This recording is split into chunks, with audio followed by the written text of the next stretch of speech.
KWM is a place for all who suffer from kidney disease. No matter what stage you're at in your journey, we are here for you. KWM is a platform for kidney warriors to tell their personal story. KWM offers many ways to tell your story. Our Warriors Wall is a platform in which we allow the warrior to tell their story in a short blog format. Our warrior stories, we take your story and we place it on video, with voiceover telling your story. Do you have a message for all kidney warriors? We can give you a message of hope. You come on camera and speak your message of hope to other kidney warriors. Our final conversation starter is our line of Kidney Warrior merchandise. Go to www.kidneywarriormerch.com. KWM. Starting conversations.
Hey guys, welcome back to Hope with Jonathan, and I'm your host, Jonathan Traylor. Hey guys, tonight we have a very, very special guest all the way from the state of Iowa. Yep, we have Jimmie and Don Bates, guys. This is going to be an amazing story, incredible story. This couple has an amazing journey that they want to share, and guys, Jimmie's in need of a living donor as well. So we hope you guys will get involved with this awesome story tonight and share this and get this out there to the masses. Also, guys, if you haven't had a chance to subscribe to our YouTube channel, it's very important and crucial that you guys would go over and subscribe. And the reason why is because we want to get these type of warrior stories out to the masses and as far spread out as far as we can. So we want to utilize the platforms of Facebook and YouTube as much as possible. Also, guys, I just want to let you know that subscribing to the YouTube channel is absolutely free. It does not cost anything to subscribe. I know a lot of times people hear the word subscribe and they get a little afraid, thinking they're going to have to pay for something. Nope. You can subscribe to the YouTube. It's absolutely free, guys. But anyway, guys, again, we have an amazing guest all the way from the state of Iowa, Don and Jimmie Bates. Jimmie is a kidney warrior who does home hemodialysis 7 days a week, guys. And I'm going to let him come on and share his story. But this guy and his wife, Dawn, they have an incredible story, guys. I hope you guys will be excited as much as I am to share their warrior story. I hope you guys will get involved again and share this. It just takes a second just to click that share button. So let's get this out there, guys. But without further ado, guys, let's bring on our special guest and let's welcome Don and Jimmie Bates to the show. Come on down. Don and Jimmie Bates, welcome to Hope with Jonathan.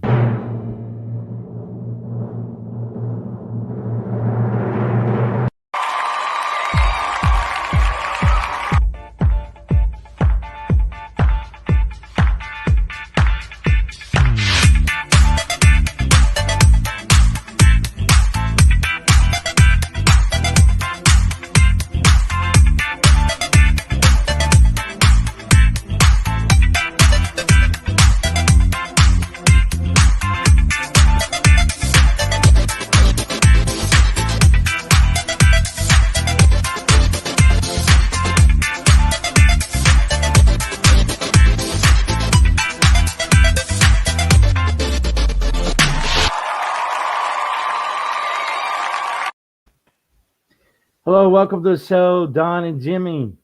Hey, Jonathan. Thanks for having us. How you doing? Oh, no problem at all. And hey, guys, I've seen you on some other shows. Some of my good buddies, Jared Brown and Mr. Kidney, Sam Jennings. So I'm already familiar, with your guys' story, but I just think it's really impactful. And I wanted to bring you guys on definitely to share this inspiring journey. Definitely. Yep. So, hey guys, why don't you guys introduce yourself and tell us a little bit about yourself, and then we'll get into your guys' story. Okay. All right. Well, I'm Dawn, and this is Jimmie, and we live in Dubuque, Iowa, and Jimmie does home hemodialysis 7 days a week.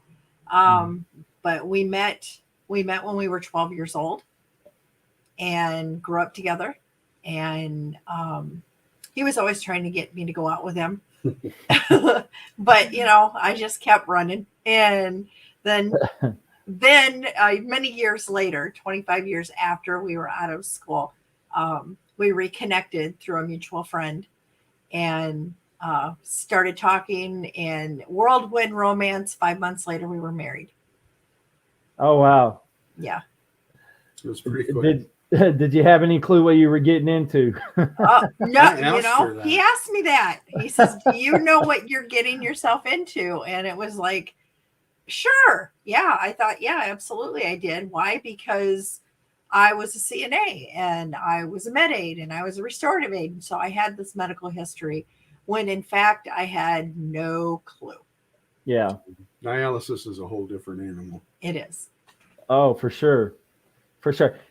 What I find out is, just because a person has a degree in something, or even a nurse or a doctor, even just like general practitioners or primary care physicians, some of them don't have a lot of knowledge of kidney disease.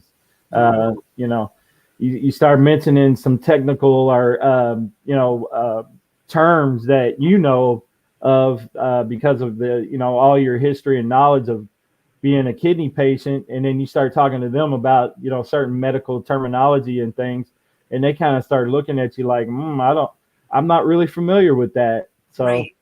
Yeah, it's definitely different.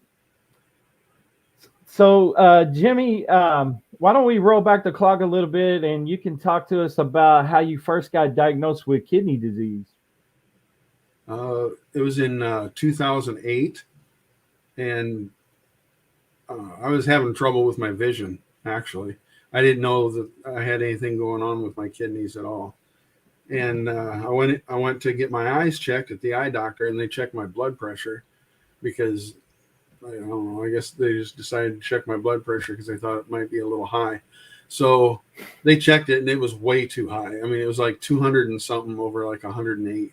I mean, it was way too high. They said I could actually have a stroke. So they sent me to the emergency room for that. And next thing I know, they're putting me up on the cardiac unit. And while I was there, I ended up having a little TIA. It's like a little mini stroke. Right.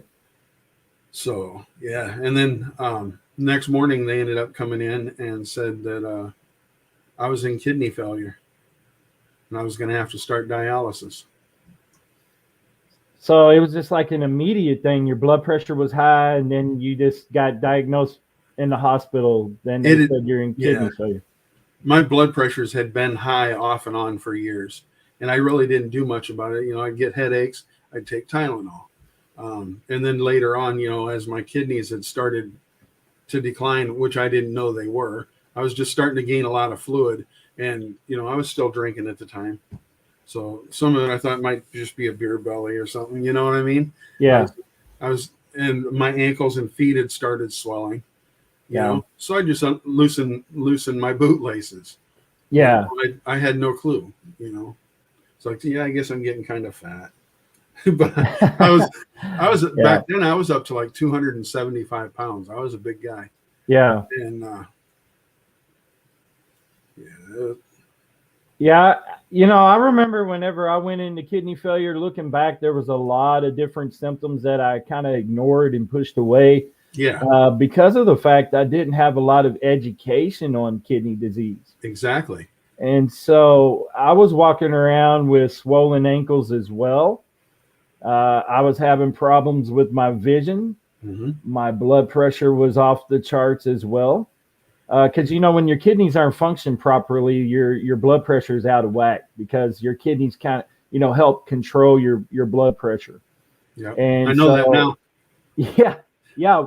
Me and you kind of both learned that the hard way, because I ended up in an emergency kidney failure. I thought I was fighting the flu, and ultimately ended up in the ER, and much like you, I ended up crashing and then woke up 3 days later in the ICU. Yeah, but again, back to your story, we kind of have some similarities where if you're not paying attention or you don't have a lot of education on it, it can blindside you pretty quickly. Sure did. Yeah. So did you have to start dialysis right away? Yeah. And so you started dialysis right away in center? I started while I was there in the hospital. They did it for a couple of days there, and then they hooked me up with the dialysis center in Cedar Rapids.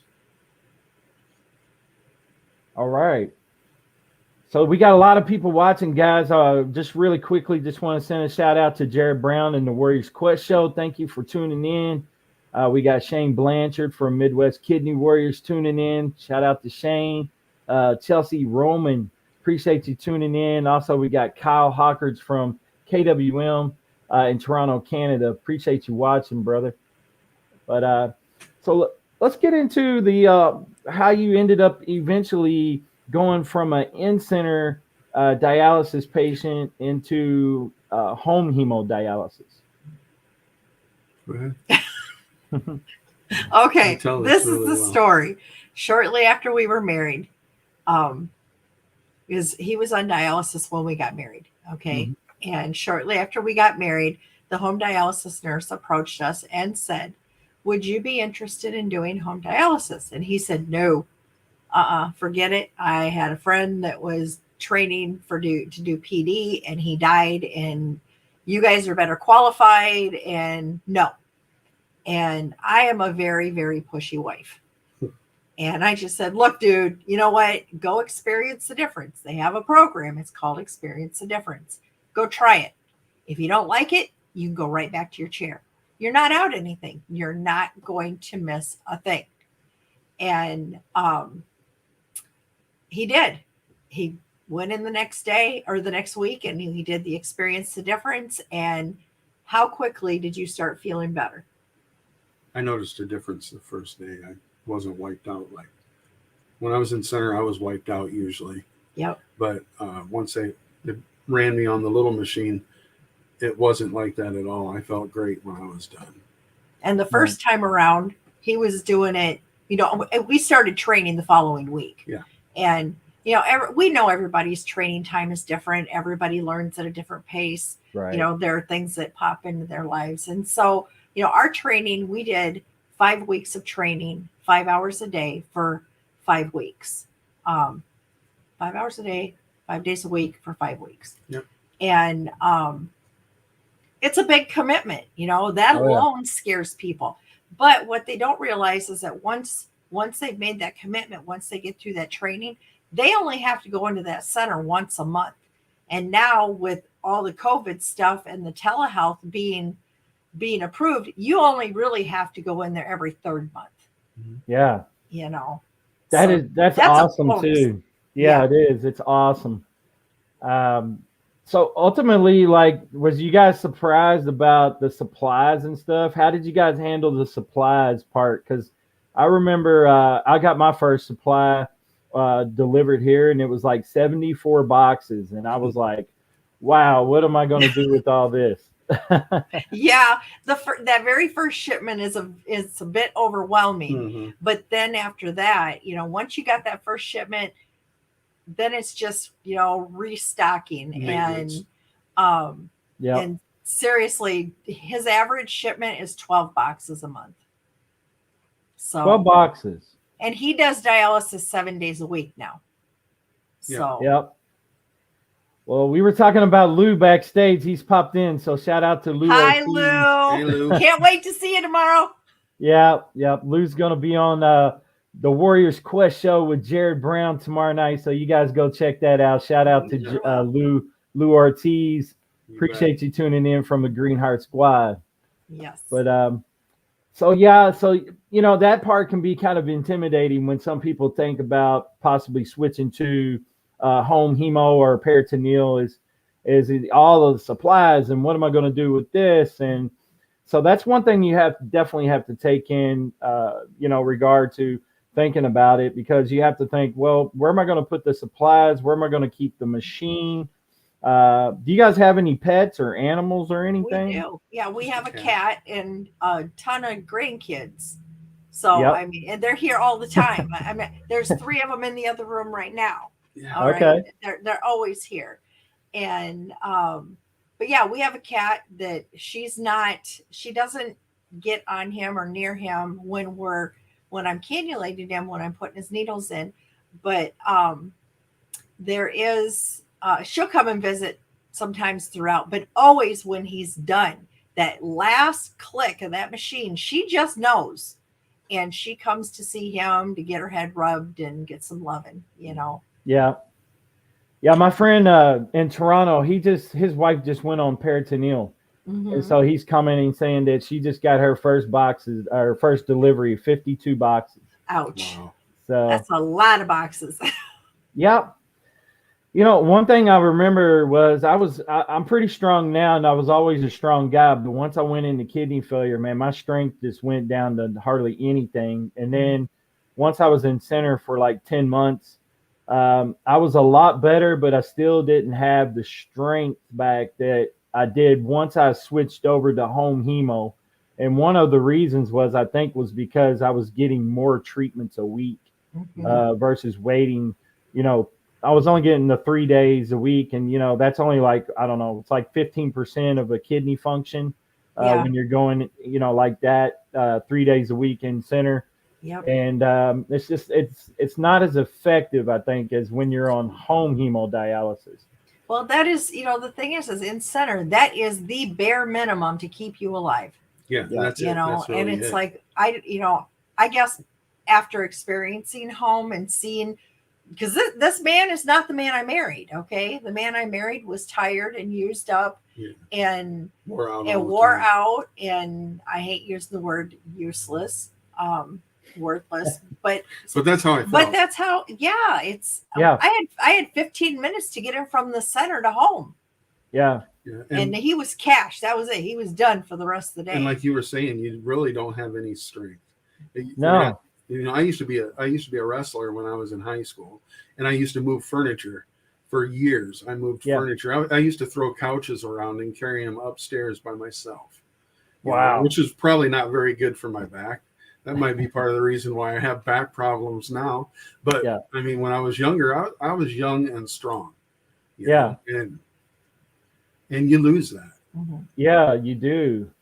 And, one thing I was thinking about, I was so thankful that I had my wife as a help, care partner, caretaker, and my children, my teenage children, they would help me carry the boxes in, because when they would deliver my supplies, they would bring them in, but they really wouldn't help me get them in order and stuff. I had to kind of take them from the living room and put them where I want it and where I need it and kind of organize it. But those boxes of dialysate can be quite heavy, especially when you're not as strong as what you used to be. Yeah. And I was just so grateful I had help, man, because I couldn't imagine doing home dialysis by yourself with nobody to really help you do that.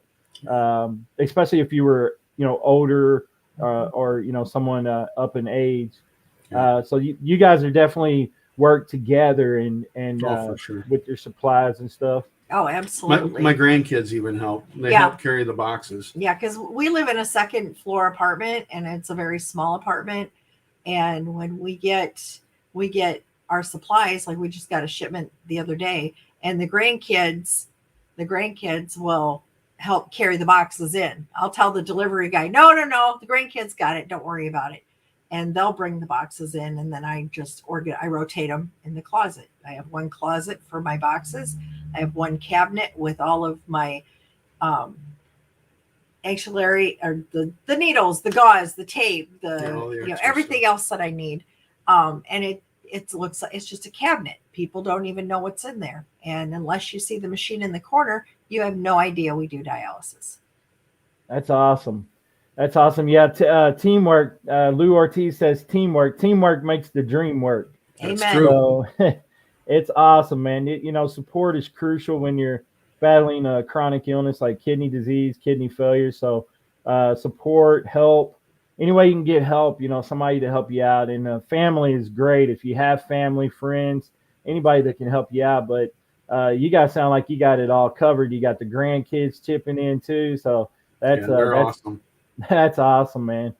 And so, yeah, my children were awesome as well. My son was a 4-year high school football player, so he was always in good shape. And he's like, Dad, I'll help you any way I can. So he would grab as many boxes as he could. And That's cool. I'm over here grabbing one. He's got 2 or 3.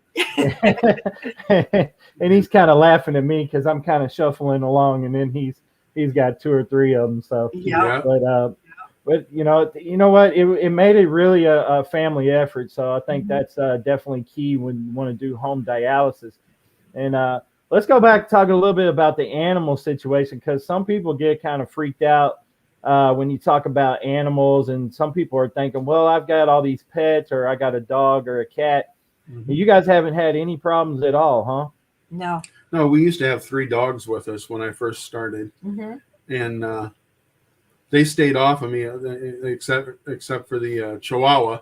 She wanted to be up there under the blanket, because everybody knows you get cold when you're doing dialysis, when you have that blood going out and getting cleaned and coming back in. Yep. So you get a little chilly.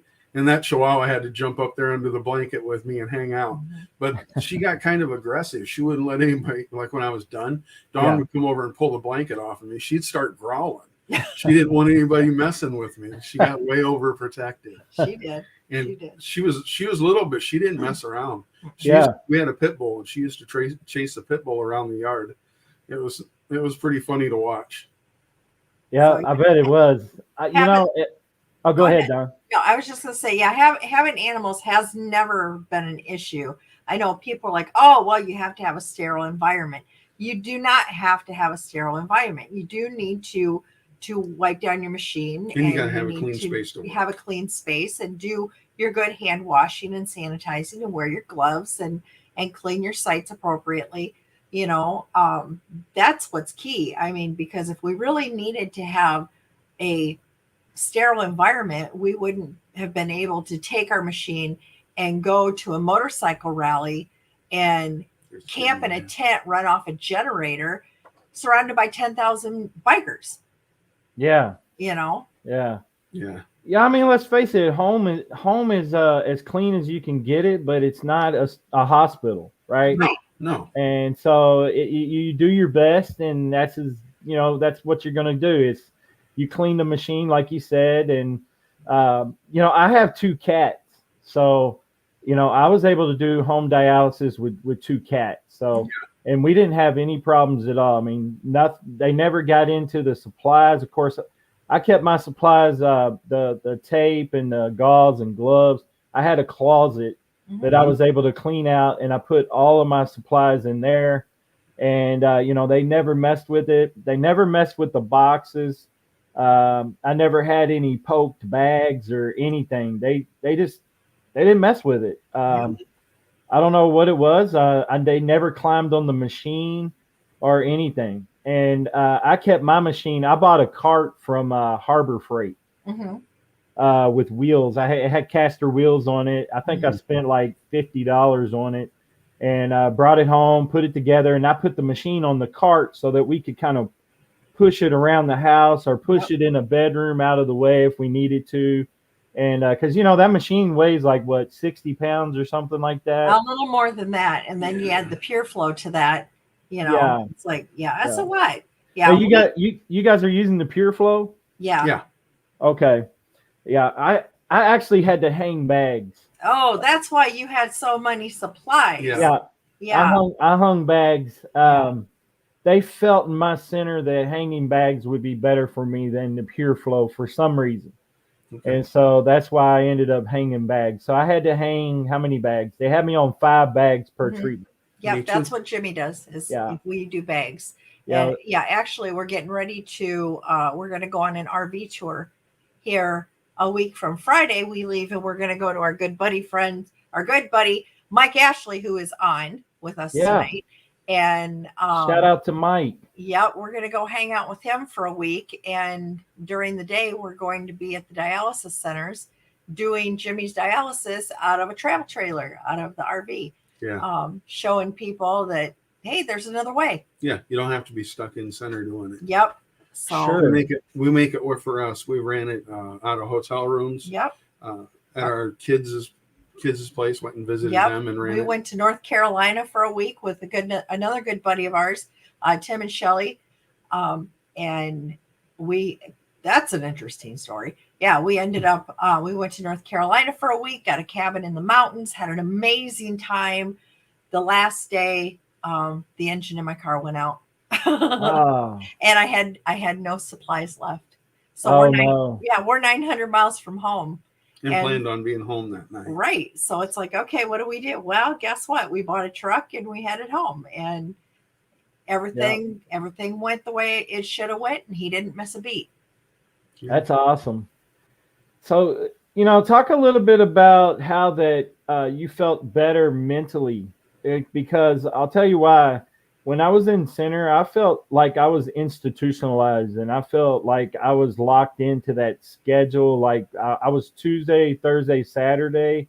And after doing it around, I don't know, the 6-month mark, I started thinking, man, if this is the way this is going to go down, I don't know if I'm going to be able to handle it, because it just started feeling more like depressing to have to go in there every Saturday. I was thinking, man, I've lost my weekends.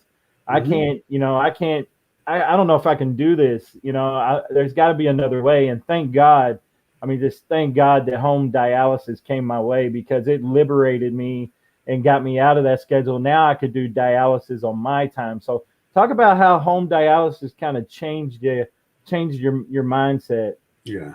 I'm a very free spirit. I like riding my motorcycle and getting out there and hanging out with my friends and going camping and to motorcycle rallies. And dialysis definitely changed a lot of that. I wasn't able to do all that stuff when I was in center. I had to be there every other day, Monday, Wednesday, and Friday. Yeah. And it totally changed my lifestyle for a little bit. I wasn't going to let it change it forever. And you were right. It gets depressing. That's why that's why I wanted to do the home dialysis once I figured out what that was all about. I would have it no other way now. I would rather be doing this because it's more like my life, And we always knew. I mean, we talked about it when he was on the first time. Yeah. That if for some reason he had to, the transplant rejected and he had to go back on dialysis, we always knew we would go back to home hemo. Yeah. It was no question. Yeah. Yeah. Since you brought that up, why don't we rewind a little bit and talk about you ended up receiving a transplant from a family member. Am I correct? Yeah. My cousin, he was a couple of years younger than me, and he was going through depression for about a year. It was his mom had passed away, and he took that really hard, and he ended up taking his own life. about a year after. Oh, about a year after that. And then my uncle directly donated his kidney to me. And it was a really good match. It wasn't perfect, but it was really good. And that lasted 5 years. The first year was great, and we limped it along for 4 more after that. Oh, wow. Before I ended up back on dialysis. But then at that 5 year, about right around that 5 year mark, yeah, he got really sick. I mean, for a whole year, he was having diarrhea like 8 to 12 times a day, every day, and he lost 100 pounds. And he looked like just a shell of a man. There was nothing to him, and I was down to 152 pounds. Right. From like 230. And, you know, as his wife, I really didn't like him being skinnier than me. But on a serious note, no, he was. No. We just couldn't figure out what was going on, and tested, and he ended up with Legionella pneumonia and ARDS, and he ended up in ICU many times, and then we were in the cardiac unit, and they sent him by ambulance to the University of Iowa, where he coded on the way there, and they had to intubate him, and he ended up on ECMO. And I mean, ECMO is a real popular word these days with COVID, because you know, there's a lot of people using it, but when he was on it, there was not that many people that had utilized ECMO. I was number 14. And they gave him a 30% chance of survival. Oh, wow. And they had to create a pericardial window, because the sac around his heart was so full of fluid that his heart couldn't even beat properly. Wow. And he was on ECMO for 4 days. We were in the hospital for 10. I was unconscious that first 4 days. Yeah. And then we came home, and about 2 weeks later, we were back in the hospital because he was having a hard time breathing and fluid overload. And then back home again. And then about a week later, we were back in, and doc said, that's it. It's time. And before we even got out of the hospital, I was on the phone with the home dialysis nurse saying, hey, when can we get back in there and get retrained? It is time. Okay. Yeah. And she got us, he had to be in center for about 2 months. And then he came home. And when he came home with IDPN infusions. So we also had to be trained how to work the IV pump and connect to the machine. And that we did all that at home. Oh, wow. So he was home probably 2 months after all of that, back on home hemo. And I was so glad he was home. Yeah, I bet. Yeah, you're talking about that story. I seen some of the pictures of Jimmie, and I'll be honest, I didn't recognize him in some of the photos that I seen compared to what he looks like right now. He's looking really good and healthy, and Dawn looks like you're feeding him pretty well. Compared to the photos that I've seen of Jimmie. I was pretty skinny, pretty weak, and just not doing well. Yeah, that was right around the ECMO time. Like, that was when he first went back on dialysis, and that was December will be 4 years ago. Yeah. So. Wow. And I really hate those pictures, because I look a lot like my dad in those, and when he had cancer. That's Yeah, I can imagine. I had an uncle pass of cancer back in December of 2020, and he went down pretty quick. Pretty big guy, and then he went down really quickly. So I totally understand.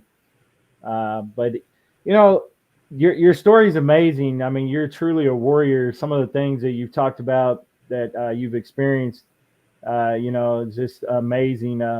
I could kind of sympathize with you, because when I went into emergency kidney failure, I was out for like 3 days unconscious in the ICU, intubated and all that. And when I came to, I was intubated. I couldn't talk. They had my hand strapped to the bed because they were afraid I was gonna. Well, they said I was trying to pull hoses and tubes out and all that. And Yeah. it was a traumatic experience. So listening to you tell your story kind of resonated some of the memories that I have of my hospital experience. And just recently, my wife showed me some pictures and a video of some things that went on in the hospital that she never shared with me before. Yeah, she didn't show me for a while either. Yeah, she said, I was afraid that you would take it really hard. And I said, well, it's been some time, hon, so I can kind of handle it a little bit better. But it's still tough to look at for sure. Yeah. But you guys have an amazing story, and I really appreciate you guys coming on. Jimmie, can you talk a little bit about where you're listed at if someone comes along and possibly would want to test for you or possibly be your potential kidney donor? I'm listed in Iowa City and up at Mayo, both. So in Rochester, Minnesota. Yeah. In Minnesota. Yep. Okay. Yep. Is that pretty close to you guys? About 3 hours away. Yeah. But it's worth the trip. Yeah, Iowa City's That place about is an awesome. hour and a half, and Minnesota's about 3 hours. Yeah. But right now he's inactive in Iowa City until next month because he had to have a stent placed, so he had to be inactive for 6 months. October is that 6-month mark, and then he is listed on both active and living and deceased donor list in Mayo. He's actively listed there. Yeah. So, And I'm sure both of those programs operate within the paired exchange program as well. yep. Yes, they do. Yeah. So that's an awesome program. It works well with incompatible blood types, where they basically do a kidney swap. And Jimmie would get a kidney if someone was to want to donate, and they, even though they're not a match, they can donate their kidney. And then Jimmie would end up receiving the kidney through a program they called the paired exchange. And it's an amazing program for incompatible blood types. And it's helped out a lot of people. But how close are you to Shane and Shane up there? Because Shane's in Iowa. We're gonna see him on the 11th. Are you? Yes. Yeah, Uh-oh. because we're gonna be in Des Moines, and he's not that far from Des Moines, so he's gonna come and see us. All right. We're really excited about seeing him too. Yeah, that thought just came to my head. I thought, man, if you guys live that close to each other, you guys should probably see each other sometime. Yeah, we'll have to do a TikTok or something. I'd love to see it. To see it for sure. Yeah, he's good at those. He is. Yeah, he's a mess, man. He is a mess. And Yeah, he is, but he's a good mess. Yeah. yeah, he is. He's a great guy, huge supporter. Yes. And let's see, what's he saying here? I can't wait to get Jimmie hugs and kisses. So get yourself prepared, Jimmie. He's coming full force. But sounds amazing. It's awesome when kidney warriors can get together and network with one another and support each other, because it's tough, and kidney disease, you definitely need support. Why don't you guys talk a little bit about that? Oh, absolutely. It's so important to be, the first time around, I think we just really felt like we were out there by ourselves. And we didn't have. Yeah. all I mean, the we had our support then. nurses, we had, our tech support 24 hours a day. But as far as, there's all these HIPAA laws out there, and they can't tell you who's all on, dialysis and who you can connect with. And so, it started out with, I connected with a group called Solace Alliance, which is a care partner group. And we meet every other week. And then we got to talking about how, the guys really need a group. And so one of the ladies convinced her husband to start that group. So then we have the Kidney Warriors support group. And they meet every other Thursday, the day after we meet. And then locally, we also do a support group for people who are here locally in our area, for the patient and the care partner. And it was great before COVID hit. We would meet at a local restaurant and sit and visit, have dinner, It was and fun. just talk. Sometimes about specific subjects, sometimes just, hey, how's it going? And knowing that we could reach out to each other at any given time. Networking has become so important. I know, like, I have a friend named Dawn who lives in New York, and I know at any given time I can call her or send her an email and say, hey, I have this question about this is what's going on in the center in New York. Can you help me with that? And she will reply, and I can forward that on to another friend. The really cool thing is when we were in North Carolina, we also were able to connect and surprise another care partner and her husband who do home hemo as well. She had no idea we were there. And so it was a very nice surprise. Awesome. Awesome. Yeah, it's awesome. I remember when I first went into kidney failure and I started reaching out to other people on like Facebook and different social media platforms. And I found out that the kidney community is really like a large family. Like a lot of us, started connecting right away. And once we started talking, you just found out we had a lot of similarities and things in common. And, it's just awesome how we, kind of like a giant family, really. Absolutely. Yeah. Sometimes it feels like that we're more connected with people from the kidney community than we are some of our own family. Yeah, for real. Because they get it. They understand. They've lived you guys it, know or what they're we're living going it. through because you've done it too. Yeah. Yep. Exactly. And there's a kinship within that you just immediately connect and kind of bond because you understand what the other person's been through. Yeah. So what I found out through these interviews is the common cause is kidney disease, and we're connected by that by kidney disease, but every one of us have a different story. Even your story is unique compared to my story, even though we have some similarities. And everyone has a story. Everyone has a story, but we're connected by kidney disease, and it's definitely awesome that we have that connection and we can network and get strength from that, in times that we need it. And it's definitely awesome. Absolutely. I know that there have been times when it's like I get frustrated and I reach out, and then it's like all of a sudden, we'll get a phone call or we'll get a text message, and somebody received a kidney, and we're like, woohoo! Yeah. And it's not that, well, why not me?